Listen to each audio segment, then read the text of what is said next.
Hello everyone, my name is Markel Rose, and today I'm here to talk to you all about the academic careers in the field of psychology.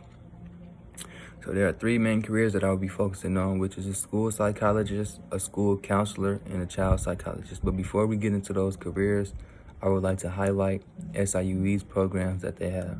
We have a School of Psychology program led by Dr. Kanoyer, Dr. Everett, Dr. Jewell, and Dr. McKinney. We also have a child psychologist program led by Dr. Hupp. So if you're interested in getting into any of these careers, those are some great people to reach out to. Now, getting into our first career, which would be a school psychologist, they typically have at least 3 years of graduate school or a specialist degree, which is basically a degree between a master's and a doctorate. They are typically trained in education and psychology, and their job requirements include assessment, consultation, behavioral and academic intervention, crisis prevention and intervention, group and individual counseling, as well as program evaluation.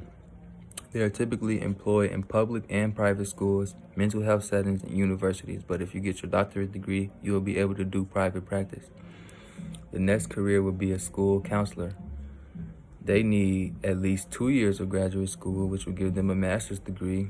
They are usually trained in education and counseling. Their job requirements include individual and group counseling, addressing a variety of issues, career planning, and course scheduling. They are typically employed in public schools and university advising. The next career would be a child psychologist, which requires the most amount of school. They require at least 4 years of graduate school, plus an internship and a postdoc. So the minimum degree that you can have is a doctorate degree in either PhD or PsyD.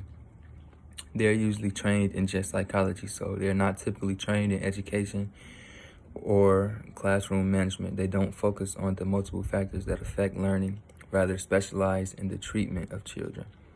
They usually work in hospitals, mental health centers.